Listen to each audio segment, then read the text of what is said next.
بسم الله الرحمن الرحيم الحمد لله رب العالمين وصلى الله وسلم وبارك على نبينا محمد وعلى آله وصحبه أجمعين أما بعد. ہم لوگ آج عمدۃ الاحکام للامام المقدسی اس کتاب کو پڑھ رہے ہیں اور اس میں ہم لوگ کتاب باب الصید پڑھ رہے تھے. باب الصید میں ہم لوگوں کو آج حدیث نمبر 386 پڑھنا ہے. 386 میں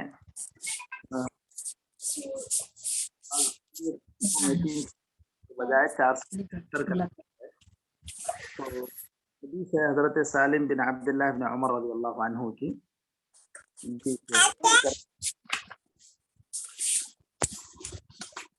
جی شیخ شروع کروں.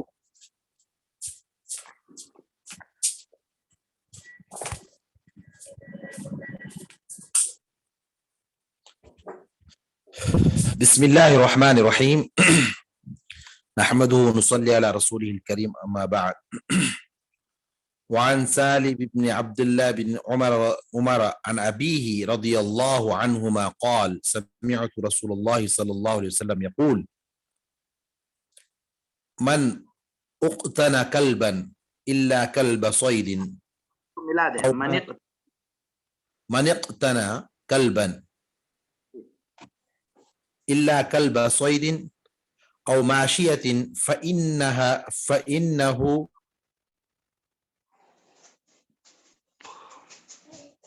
ينقص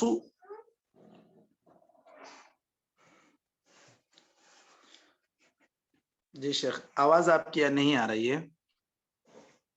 خطيج رضي الله عنه قال كنا مع رسول الله جی فإنه ينقص من أجره وہاں سے آپ کی آواز رک فإنه ينقص من أجره كل يوم قيراطان كل يوم قيراطان. قال سالم وكان أبو هريرة يقول أو كلب حرث وكان صاحب حرث. وعن رافع بن خطيج رضي الله عنه قال كنا مع رسول الله صلى الله عليه وسلم بذي الحليفة من تهامة فأصاب الناس جوع فأصابوا إبلا وغنما وكان النبي صلى الله عليه وسلم في أخريات القوم فعجلوا وذبحوا ونصبوا القدور فأمر النبي صلى الله عليه وسلم بالقدور فأكفئت ثم قسم فعدل 10 من الغنم ببعير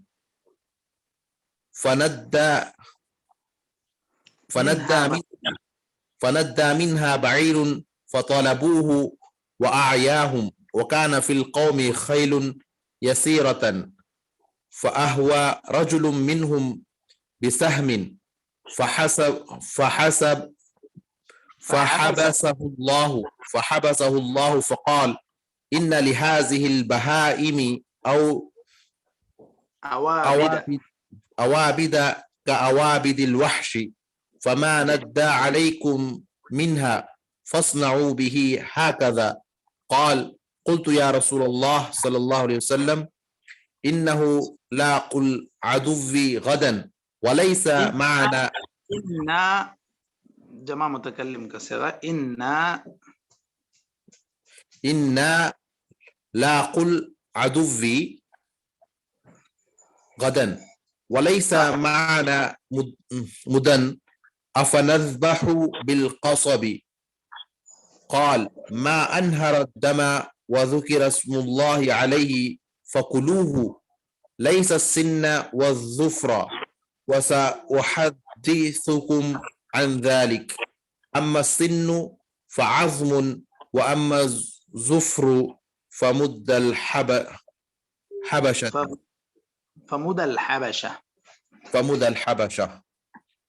باب الاضاحی کا اضاحی کی ایک حدیث ہے.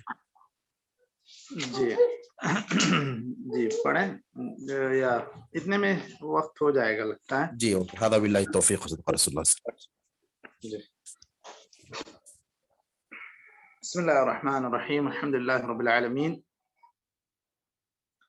صلی اللہ وسلم وبارک علی نبینا محمد وعلی آلہ وصحبہ اجمعین اما بعد۔ یہاں پر ہم لوگ عمدۃ الاحکام للامام المقدسی اس کتاب میں باب الصید پڑھ رہے تھے۔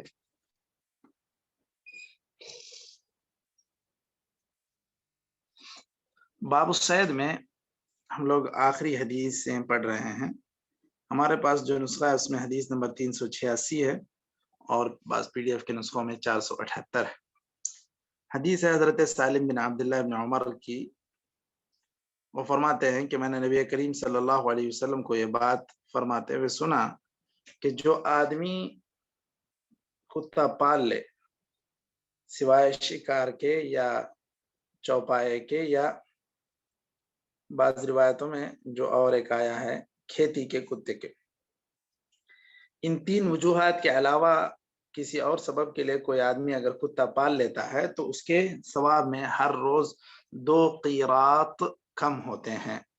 قیراط اس کا اندازہ یا اس کی جو پیمائش کہہ لیں یا اس کا جو اندازہ کہہ لیں، تقدیر کہہ لیں، وہ 2 پہاڑ کے برابر ذکر کی گئی۔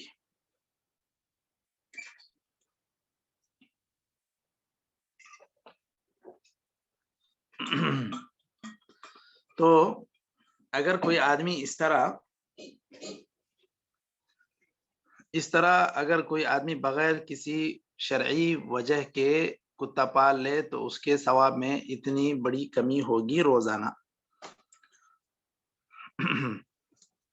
تو یہاں پر اس حدیث سے جو مسائل مستنبط ہو رہے ہیں اس میں سب سے پہلی بات یہ ہے کہ کتا ایک ناپاک جانور ہے۔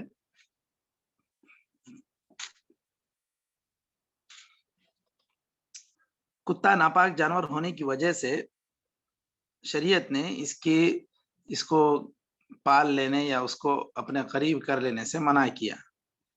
کیوں؟ اس کی وجہ سے جو رحمت کے فرشتے ہیں وہ آپ کے گھر میں داخل نہیں ہوں گے، کیونکہ اللہ کے رسول صلی اللہ علیہ وسلم کی واضح حدیث ہے۔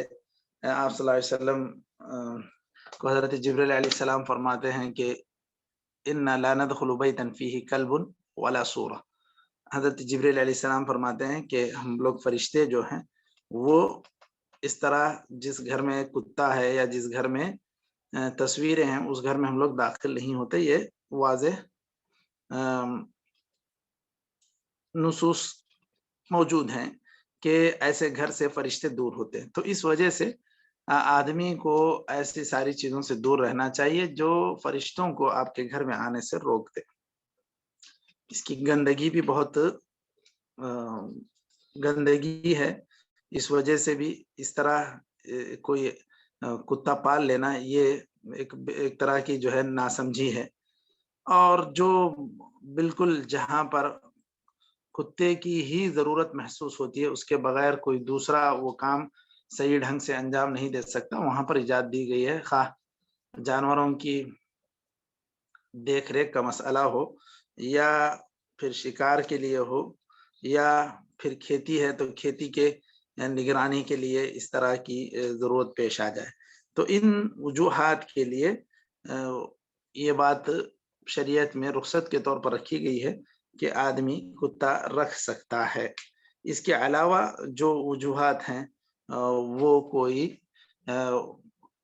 شرعی وجہ نہیں ہے۔ مثلا ایک آدمی فیشن کے طور پر، دوسروں کی تقلید کے طور پر اس طرح کی چیز پال لے، اس کو گھر میں رکھے، اس پر خرچ کرے، یہ ساری چیزوں کی اجازت نہیں ہے۔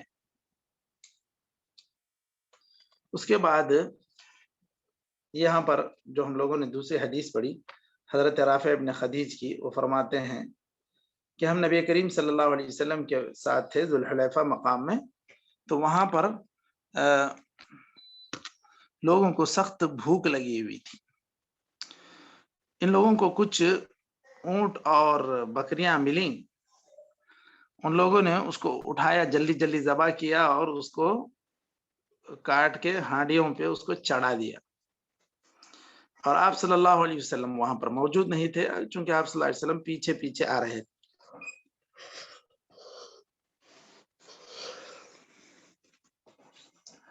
آپ صلی اللہ علیہ وسلم چونکہ قوم میں آخری حصے میں تھے، کیونکہ آپ صلی اللہ علیہ وسلم کا معمول یہ ہوتا ہے کہ جو آدمی بالکل ضعیف ہے آپ اس کا بھی خیال کرتے ہوئے آپ پیچھے پیچھے چلا کرتے تھے کہ کہیں وہ ضعیف آدمی پیچھے تنہا نہ ہو جائے. تو اس طرح آپ صلی اللہ علیہ وسلم اس وجہ سے پیچھے رہے تھے. تو ایسی صورت میں جن لوگوں نے جلدی جلدی کر کے اس طرح کا کام کر دیا کہ کچھ بکری اونٹ کو پا لیے اور اس کو جو ہے ذبح کر کے ہانڈیوں پہ چڑھا دیے، تو آپ صلی اللہ علیہ وسلم نے حکم دیا کہ اس طرح کی یہ جو ہانڈیاں ہیں ان کو الٹ دیا جائے. اور الٹ دیا گیا. پھر آپ صلی اللہ علیہ وسلم نے تقسیم کیا. تقسیم آپ نے کیسے کیا؟ یعنی آپ نے الگ سے پکانے کھانے کے لیے یہ جانور تقسیم کر کے دی. ایسا نہیں جس کے من میں جو آیا جتنا آیا وہ کاٹ لیا، وہ جو ہے کھا لیا رکھ لیا. ایسا نہیں. جب جیش ہے، مجاہدوں کی جماعت ہے، تو یہاں جو امیر ہوگا اس کی اطاعت ہوگی، اس کے مشورے سے ہی کوئی کام ہوگا. ہر کوئی اپنی منمانی اس طرح نہیں کرے گا. تو آپ صلی اللہ علیہ وسلم نے تقسیم کیا کس طرح. ایک بکری کو 10 آدمیوں کے درمیان، اور ایک اونٹ کو گویا کہ 100 آدمیوں کے لیے. فعدل 10 من الغنم ببعیر، کہ 10 جو بکریاں ہیں اس کی برابری کتنے ہوگی؟ ایک اونٹ سے ہوگی. تو اگر ایک جماعت یعنی کہ جیسے ٹکڑی ٹکڑی ہے، اگر ایک طرح جو جیسے اس کو میمنہ میسرہ اس طرح کی فوج کی جو ترتیب رہتی ہے لڑائی کے موقع پر، ایسی ہی کوئی ترتیب اگر ہو کہ اتنے لوگ، یہ جو 100 لوگوں کی جماعت ہے ان کے لیے ایک اونٹ، 100 لوگوں کی جماعت ان کے لیے 10 بکریاں، اس طرح کی تقسیم گویا کہ آپ صلی اللہ علیہ وسلم نے کر دی. اس میں بے قاعدگی کا امکان نہیں ہے. تو یہ طریقہ رہا آپ صلی اللہ علیہ وسلم کا کہ انصاف کے ساتھ آپ نے سب کے درمیان تقسیم کیا. یہاں ایسا ہوا فند منها بعیر، ایک اونٹ جو ہے یہاں بدک کے کیا کہتے ہیں، وہ جو کیا کہتے ہیں بے قابو ہو جاتا ہے، اور بدک کے ہٹ جاتا ہے اپنے ریوڑ سے، یا جہاں پہ بھی اس کو رکھا گیا وہاں سے نکل کے بھاگنے کی کوشش کرتا ہے، تو اس کو کہتے ہیں فند منها بعیر، کہ یہاں ایک جانور بھاگ گیا. تو اس کو پکڑنے کے لیے اب کوشش کر رہے تھے سب لوگ. فطلبوه فاعیاهم، بھاگے اس کے پیچھے، وہ بھی بھگایا خوب. اب ایک صحابی نے دیکھا کہ جو ہے اس کو ایسے نہیں پکڑا جا سکتا. اونٹ تو جتنی رفتار سے بھاگتا ہے، گھوڑا تو اس سے اور زیادہ تیز رفتار سے بھاگے گا. تو وہ اونٹ کو پکڑنے کے لیے، اونٹ کو شکار کرنے کے لیے یا اس کو کنٹرول کرنے کے لیے گھوڑے کی مدد لیے، اور انہوں نے اپنی ایک تیر اٹھائے اور اس کو بسم اللہ کہہ کے مار دیا اس اونٹ کو جو بھاگ کے جا رہا تھا. تو اس اونٹ کو تیر لگنے کی وجہ سے گویا کہ بسم اللہ کہہ کے انہوں نے جو تیر چلایا وہ اس کے خون بہ جانے کا سبب بنا. تو بعد میں اس کو ذبح کر لیا. تو اس طرح آپ صلی اللہ علیہ وسلم کی موجودگی میں یہ کام ہوا.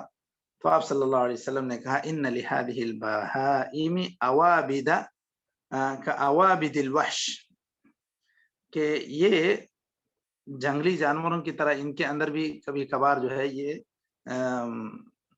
بدکنے کی کیفیت پیدا ہو جاتی ہے. فما ند علیکم منها فاصنعوا به هكذا، اگر اس طرح کی کوئی بات ہو جائے تو تم لوگ بھی ایسا ہی کرو اس کو پکڑنے کے لیے.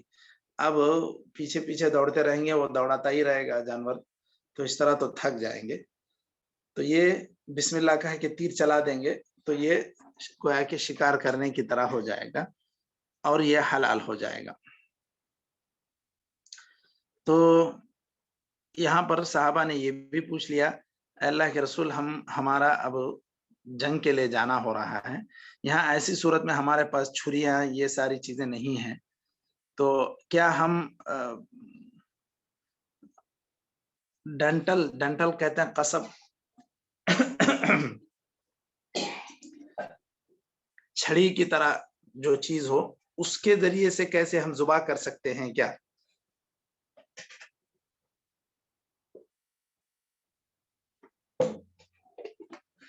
کوئی بھی چیز جو لکڑی ہی صحیح اتنی تیز کر دی جائے کہ اس کے ذریعے سے ذبح کرنے کا امکان رہے، یعنی جیسے اونٹ کو خنجر کے ذریعے سے کچھ گھونپ دیا جاتا ہے، اس طرح کی کوئی بات ہو، تو اس کے لیے اگر چھوٹی چھری نہ ہو تو اس کے بجائے کوئی لکڑی کا کوئی اتنا تیز دھاری دار کوئی ایک آلہ استعمال کر لیا جائے جس کے ذریعے سے اس کا خون بہا دیا جائے، تو کیا ہے اس طرح کا کام کرنا درست ہے؟ تو آپ صلی اللہ علیہ وسلم نے کہا ما انہوا الدم وذکر اسم اللہ علیہ فکلوہ لیس السن والظفر، لیس یہاں پر استثناء کے لیے ہے الا السن کی طرح، کہ کوئی بھی چیز ہو تم اس کو ذبح کرنے کے لیے، اس کا خون بہانے کے لیے استعمال کر سکتے ہو، سوائے ناخن کے اور دانت کے۔ وَسَأُحَدِّثُكُمْ عَنْ ذَلِكَ، اس کی تفصیل میں بیان کر رہا ہوں۔ آپ صلی اللہ علیہ وسلم نے کہا دانت اس وجہ سے کہ وہ ایک ہڈی ہی ہے، ہڈی کی کیفیت ہوتی ہے، اس طرح ہڈی سے ذبح کرنا یہ درست نہیں۔ وَأَمَّا الظُّفُرُ، ناخن سے، فَمُدَ الْحَبَشَ، یہ حبشیوں کا یہ ہتھیار ہے، یا ان کی گویا کہ یہ چاقو، یا ان کا یہ گویا کہ ہتھیار ہے، ان کے طریقے کے مطابق تم لوگ ایسا نہ کرو۔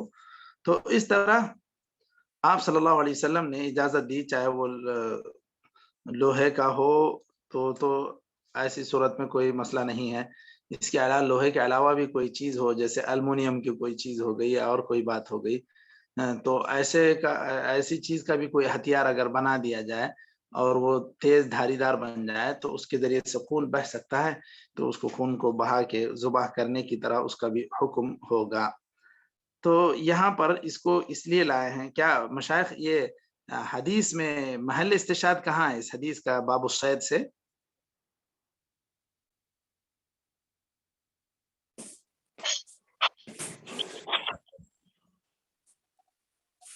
تیر کا مارنا ہے نشہ، کیا بول رہے ہیں بتائیں؟ صحابی جو تیر مارے نا وہی ہے نا؟ جی بالکل۔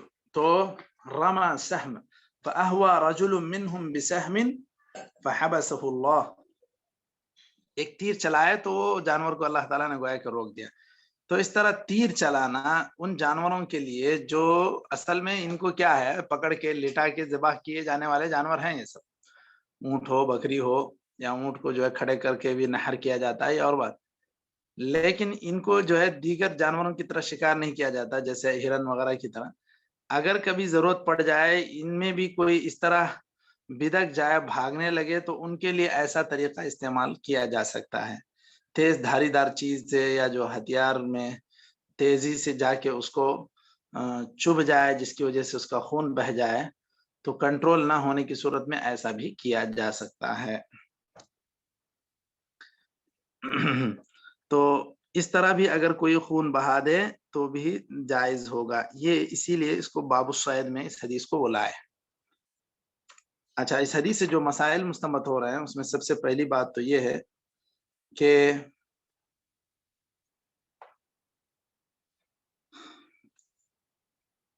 امام جو ہے اگر چاہے تو ادب سکھانے کے لیے کچھ سزا کے طور پر ان کو کسی چیز سے محروم بھی کر سکتا ہے۔ دیکھیے آپ صلی اللہ علیہ وسلم نے یہ ہانڈیاں اڈیل دی اور نہیں دیا ان کو اس میں سے کھانے کے لیے، تو یہ آپ صلی اللہ علیہ وسلم کی طرف سے ان کو گویا کہ تأدیب تھی کہ اس طرح امام کی اجازت کے بغیر کوئی کام یہاں پر نہیں ہونا چاہیے۔ جب آپ لوگ ایک عمارت یا امیر کی عمارت میں جا رہے ہیں تو ایسی کوئی بات نہیں ہونی چاہیے۔ اور اسی طرح آپ صلی اللہ علیہ وسلم نے اس حدیث میں عدل کیا اور یہ بھی بتلایا کہ جہاں 10 بکریاں کسی کے کھانے کا انتظام کر سکتے ہیں 100 آدمیوں کے لیے، تو اس کے مقابلے میں ایک اونٹ برابر ہو جائے گا۔ تو یہ آپ صلی اللہ علیہ وسلم نے برابر برابر تقسیم کر دیا ان کے کھانے کے لیے۔ اب اس کا یہ مطلب نہیں ہے کہ ایک اونٹ اگر کوئی ذبح کرے قربانی کے جانور میں تو اس کا ثواب جو ہے 10 بکریوں کا ہو جائے گا، ایسی کوئی بات یہاں پر نہیں ذکر کی۔ یہ صرف کھانے کے لیے آپ صلی اللہ علیہ وسلم کی طرف سے یہ تقسیم کی گئی تھی۔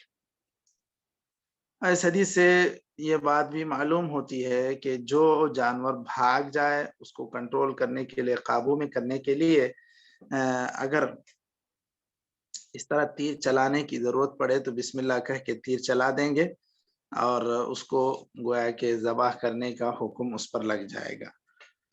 اور اسی طرح یہاں پر یہ بات بھی کہی گئی ہے کہ جو بھی خون بہانے کی صلاحیت رکھتا ہے ایسے ہتھیار سے بسم اللہ کہہ کے ذبح کر دیں، خون بہا دیں، تو ایسی صورت میں اس کا حکم شرعی طور پر ذبح کرنے کا حکم ہو جائے گا، خواہ لوہا ہو، پتھر ہو، یا ڈنٹل ہو، کوئی بھی چیز ہو۔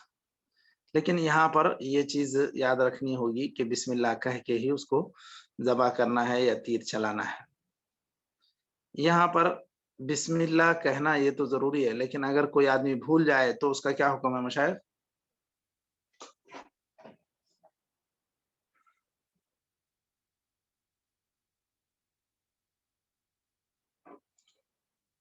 جی کوئی بات نہیں شیخ، ہاں کوئی بات نہیں ہے، کیونکہ ساقط ہو جائے گا اس آدمی سے جو بھول جائے۔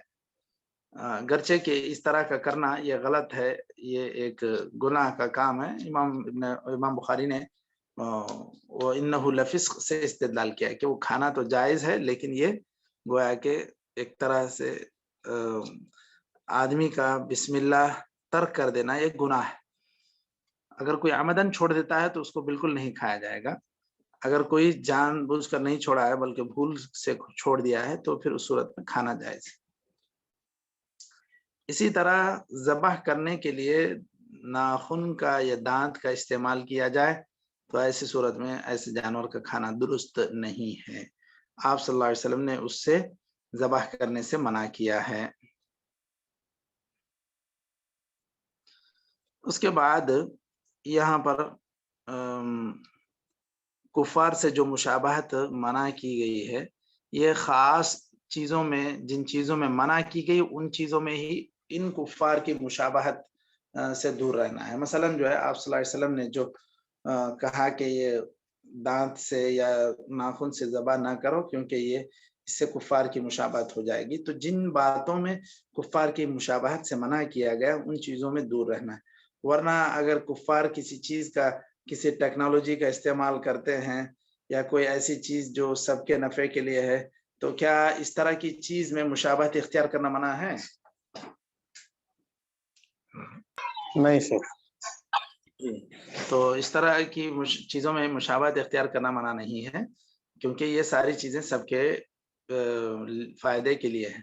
جہاں نص سے حدیث سے منع کیا گیا ان کے طریقے سے ذبح کرنا، ان کے طریقے سے کھانا پینا، کچھ عبادت کے طور پر کوئی کام کرنا، یہ ساری چیزیں منع ہیں۔ انہی چیزوں میں کفار کی مشابہت سے دوری بنائے رکھنا چاہیے۔ تو یہیں تک ہم لوگ آج یہ باب ختم کرتے ہیں، یہیں تک ہم لوگ رک جاتے ہیں۔ نکتفی بہذا القدر وصلی اللہ وسلم علی نبینا محمد وعلی آلہ وصحبہ اجمعین، والسلام علیکم ورحمۃ اللہ وبرکاتہ۔ وعلیکم السلام ورحمۃ اللہ وبرکاتہ۔